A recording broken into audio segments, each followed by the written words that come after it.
Magandang hapon po dito sa Texas, sa may Houston area. Si Dupont po ito ng Dupont Balikbayan Box. At magandang tanghali, magandang umaga naman po dyan sa may Pilipinas. Congratulate po natin yung mga umahabol ng Christmas noon na nagpadala ng July for Mindanao. Ay 100% po natin na na-deliver bago dumating ang Pasko. At yung mga for Visayas naman ay August po, lahat po sila ay 100% na-deliver na rin po. Umabot po sila ng Pasko. Mas maaga lang po dumating, pero mas okay na po yung kaysa late dumating. Yung September naman po ay puro para sa mga taga Luzon. Yung sa Luzon po, September ay dumating na po yung mga yun, delivered na po lahat. Ang mga nagpadala lang ng mali na pagkakataon, yung nagtatry na humabol na October, hindi natin ma-assure yun. Kaya po nag-a-announce po kami nung nakaraang buwan, nung June pa lang, sinabi na po namin, para sa Mindanao, mag-prepare na po kayo, ipadala nyo po ng July ang mga boxes nyo para makarating ng Pasko. Yung para sa Visayas naman, siguraduhin nyo na August pa lang ay maipadala nyo na. At yung para sa Luzon naman, last minute nyo po ay September. Kasi po, meron pong port congestion na inamin na po at sinabi na po ng mga custom broker natin. At makikita nyo naman, nag-post din po ako no, kung gaano ka-traffic ang Asia port sa iba't iba, kahit na Korea, Hong Kong, Taiwan, ano pa ba yun, Singapore. Makikita po ninyo, punong-puno yung pila nila, kaya sinabihan po natin kayo na agahan nyo po magpadala. Kaya ngayon, yung mga nagpadala ng maaga, maraming salamat po. Hindi kayo naging sakit sa ulo at nagpadala kayo ng maaga. Kasi hindi lang po kami ang magiging kakaproblema doon, dahil din po yung mga papadalahan nyo. Kung nagpadala po kayo ng late, nasa inyo po yun. Hindi na po namin ma-assure, kasi ang ina-assure lang po namin 100% ay sinabi namin na para sa Mindanao, dapat July pa lang magpadala ka na. Kung taga Visayas o Luzon ka, kahit July padala mo na, mas maaga, mas maganda. Yung para sa Visayas naman, nagpadala sila ng last minute na ng August, okay pa rin, umaabot pa rin po yun. Na-deliver po sila 100%. Lahat po. Yung September po, para sa Luzon po yun. Sila po yung mga last minute na inaabot. Bakit mas mabilis ang delivery sa Luzon? Kasi po doon po ang main port natin ng mga internationals na ng mga seaport. Hindi nila kaya yung masyadong malalaki na 24,000 container na barko. Kaya po kailangan po ng mga cargo company na katulad sa atin na dumadaong sa ibang port sa may Asia. Meron dyan Korea, Singapore, Taiwan, Hong Kong. Nagtatransship po sila dyan. Yung malaking barko, nagbababa sila ng mga container nila at ilalagay sa mas maliliit na barko na kayang i-accommodate ng seaport sa Pilipinas. Meron din po tayo direct ng Cebu. At meron tayo yung galing naman ng Luzon, pumupunta ng Mindanao. Madalas ay hinahati po natin yan kasi hindi po kaya lang lahat na lang sa Luzon.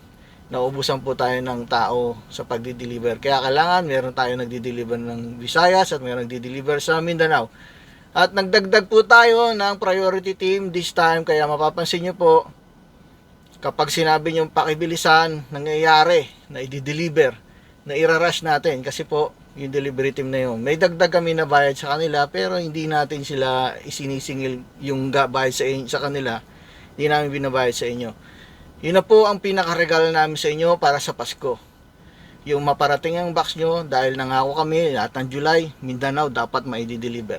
Lahat ng August, sa Visayas, dapat lahat ma-deliver, lahat ng August shipment.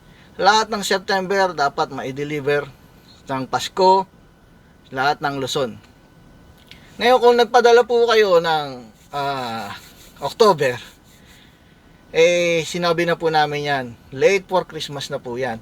Although, meron pa rin kaming chance na ginawa namin ng paraan, pinabilis namin yung serbisyo na pagdating sa Pilipinas, boom, i-deliver, kahit kakaunti lang yung laman ng ating mga truck na delivery, i-deliver. Makahabol lang sa Pasko. Kasi kumota na po sila. Kaya okay lang kahit na tumakbo sila ng ganun-ganun lang. Okay na yun. Kimita sila ng ganung presyo. Kasi paldo na din sila nung panahon ng July, August, tsaka September. Tsaka less na rin yung problema nila sa mga ruta dahil kung nagpadala na sila ng July, magpapadala ulit ng October at makikita nila pareho, alam na nila yung ruta kasi sila pa rin yung team na yun na magdi-deliver. Ang mga nagiging problema po ng ibang mga kasama natin yung iba nangungutang, inuutang po ng mga customer mula sa empty box pati yung shipment. Sinasabi ko po sa inyo, kapag inutang nyo po yun, hindi po namin isasakay ang box nyo. Meron tayong customer na hindi nagbayad simula pa nung August. Hanggang ngayon, hindi pa sinisip ang box niya. Sinasabihan po namin kayo, kapag inabot po ng ilang buwan pa yan, makaka-receive na po kayo ng notice na hindi namin itatabi ang box nyo. Kunin nyo rito or for garbage. Kasi hindi po namin kailangan ng harang-harang dito at mukha na po kayong walang interest na ipadala, ay kailangan po namin yung space. Kumbaga, yung mga nauna po, okay na po sila. Kasi kung hindi po kayo makakabayad dahil inutang nyo po, kami naman po ang napeperwisyo dito. Kung talagang hindi nyo po talaga kaya, umami na po kayo. Kasi meron kaming mga customer at meron kaming mga agent na nagbibigay ng gift. Kumbaga, sige na, suki ko naman yan eh.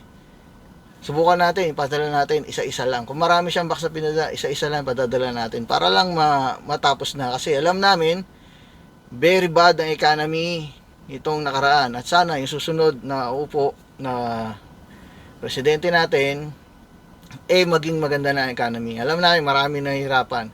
Kita nyo, marami nagsara ng mga store. Yung Red Ribbon, yung isa dyan sa may yung Cherry Pudrama, yung mga hindi sila masyadong kumikita kasi dahil nga yung mga tao gipit din, hindi sila makabili. Magagandang serbisyo, maganda ang produkto nila, wala tayong masasabi doon. Gusto lang talagang na tumulong sa mga Pilipino, pero dahil nga bad ang economy, ganun ang nangyari, hindi sila makasuporta dahil hindi rin nila kayang suportahan sarili nila. So, kung nangyari yun, kaya mo inutang at hindi ka makabayad, aminin mo na lang mong paasahin ng next week, next month, naiinis yung mga magpapadala, mga padala yung mga agent natin. So, meron din yung mga iba naman nangungutang ng empty box. Pinagkatiwalaan po kayo ng agent na dineliver yung empty box sa inyo at ipadadala nyo by Zelle ang bayad, ito pa rin yun naman po. Kasi po ang mga customer natin, nagiging kaibigan ng mga agent. Yung mga agent naman, pinagbibigyan din nila. Pero, minsan aabuso. Huwag nating sabihin na, nakalimutan ko. Pero nung umorder ka, hindi mo nalimutan. Kawawa naman yung mga agent natin na nagdi-deliver, gumagastos sila ng gas nila at ng oras nila, sinaside trip nila, meron pa dyan, nagdi-deliver kahit gabi na, tapos na sila mag-pick up, dadaanan pa nila dahil napangako nila, ngayong araw na to, i-deliver yung empty box mo, wala na sila sa bahay, umalis, iiwanan sa harapan ng door, sabihin nila, okay, na-receive natin, pinigyan ng picture, pero hindi sila magsasend ng Zelle. Sabihin nila, nakalimutan ko, pag uwi ko ng bahay, wala na dun sa harapan ng pintuan, sana, hindi na natin gagawin yung ganun. Sa susunod, bago mag-deliver, magbayad na. Kasi kung aalis at hindi pala marireceive, walang tao, pwede niya namang sabihin na, ate o kuya, wag ka muna mag-deliver kasi walang tao dyan, baka mawala. Pwedeng ganun. Wag niyong hayaan na magdi-deliver siya, tapos hindi ka pala magbabayad. So far, wala pa yung nangyari na ganun na hindi na i-deliver na pinangako kasi pinicturan na dineliver na sa pintuan. Yung hindi nagbabayad, yun lang ang problema. So, malungkot na parte yon at meron din tayong mga natutunan na susunod, sisingilin na natin sila. Baka yung iba gusto pa nila ipaskil yung pangalan nila sa taas pagka nagpo-post tayo na ikaw hindi ka pa nagbayad. Miro lang. So, meron tayong mga natutunan ngayong taon na to. May mga kabayan tayo na ipinipilit nila nagpadala sila ng October na makakarating ng Pasko. Tapos Mindanao pa. Yung iba naman nagpadala ng September, Mindanao pa. Hindi talaga abot yun kasi July ka dapat nagpadala. Although may August kami na umabot ng Mindanao, first week na shipment ng August, abot yun ng Mindanao, madideliver yun. Pero yung mga inter-island na sa Mindanao, malabo na ma-deliver yun ng bago magpasko. Kasi, August na yun. Yung July lang talaga ang ina-assure namin na may deliver ng para sa Mindanao. Kung Luzon ka, Visayas ka, mas maaga mo padala. Lalo na yung Mindanao, huwag po kayo magpapadala ng hindi 3 months ang allowance mo. Kailangan kasi ang Christmas season, meron tayong port congestion. Paulit-ulit natin, ipinopost na hindi tayo dapat makampante na biglang luluwag na yung seaport, walang port congestion. Hindi, yearly po yan, may port congestion. Kung last year, sinabi mo, nagpadala ako ng September, dumating sa Mindanao. O siguro kasi yung bahay mo nasa main road. Last year. Tapos yung port congestion, hindi ganun kagrabe na katulad ngayon. Mas marami na ngayon. Tandaan niyo po, ang tao po hindi kumukunti. Dumadami. Dumadami pangangailangan, dumadami ring import-export. Mas mahaba po ang pila sa seaport. Kaya po nagkaka-port congestion. Sa tuwing magpapasko po, sinasamantala ng mga importer-exporter yan, yung Christmas season na holiday, kasi mas marami silang kikitain. Kailangan lang mag-import ng mag-import, mag-export ng mag-export. Pinadadala lahat yan sa barko, hindi sila nag-aeroplano, masyadong magastos, di sila kikita doon. Kaya ginagawa nila, seaport, sea cargo sila, puro sila sea cargo. Yun pa naman po talaga ang kalakalan. Kahit noon pa, nung wala pang aeroplano, ang trading, seaport to seaport, barko sa barko ang nagtatransfer. So, mas madami yung tao, mas umahaba yung mga pila dahil mas maraming pangangailangan. Isipin nyo na lang, dati yung binibigyan nyo ng sapatos sa bahay nyo, dati isang bata lang, sumunod na taon, 2 bata na, sumunod na taon, 3 bata. Ibig sabihin, dumadami yung pangangailangan, mas dumadami rin yung nag-i-import-export. So, yun po yung nagiging forecast natin, kasi sinasabihan naman tayo din ng custom yung pati ng custom bro, kasi sabihin nila, bakit kayo nagpa-follow up ng October na kailangan makarating sa Mindanao ng Pasko? Bakit kayo ngayon, kahit nasabi yung pang Luzon yan, sinabihan namin kayo na mahaba na ang pila sa seaport, kaya may port congestion kapag dating ng October. Never ever send box for Christmas ng October.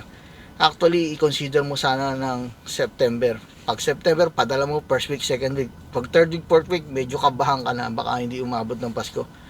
Yung sa amin naman, gagawin namin yung pinaka the best namin kapag mabilis yung pag-release, boom boom boom deliver. Kaya nag-a-add kami ng dagdag na tao, tsaka may priority truck na magdi-deliver tuwing magpapasko. Yun po ang strategy natin na ginagawa. Yun yung natutunan natin sa last year. Ngayon taon na to, natutunan din natin na dapat sulatan na natin yung resibo ng customer kapag sinimulan niya magpadala ng para sa Mindanao at September na. Ilalagay na natin yung arrival time, estimate arrival day ng barko sa Pilipinas, para makita niya. Yan ang reminder, kasi nangyayari, sinabihan na hindi pa rin iniintindi. Sasabi niya, akala ko aabot Hindi, ilang beses na tayo nag-video, ilang beses na tayo nag-post. Kada post, nandoon din yung estimate time of arrival. Nakita mo na doon, nagpadalo ka ng September, hindi ka aabot ng para sa Pasko pag Mindanao ka. Yung Visayas nga, kinakabahan na dahil dapat August sila nagpadala Although, 50% sumakto, pumasok yung mga August natin para sa Visayas. Umabot sila pasok. Yung mga ibang gipit natuwa nga ako, sabi ko, may nag-deliver pa na December 23 at December 24. Nakita ko mayroon silang mga picture na pinala-deliver na raw. At nagte-thank you sila. Kabayan, meron din pala tayong mga bagong announcement. Hinabati namin kayo na nagkaroon kayo ng eksakto na pagdating ng gift nyo para sa Pilipinas, sa mga kamag-anak nyo, pamasko. Meron din kaming magandang balita, nagkaroon kami ng dagdag na agent doon po sa San Angelo. At ito pong Pinas Asian Store naman sa Conroe ay naging drop-off na po natin. Tumatanggap din sila ng ibang cargo company na drop-off, pero hindi naman natin makontrol yon. Tindahan nila yon, sila dapat ang masunod kung anong gusto nila. Kung gusto nila, lahat kami doon. Nasa performance at service na lang po ulit ang gagawin natin. Hindi naman natin sila kinakalaban, hindi natin kinakalaban ibang company. Basta nasa kanya-kanya lang. Parehong industriya, gawin lang yung the best.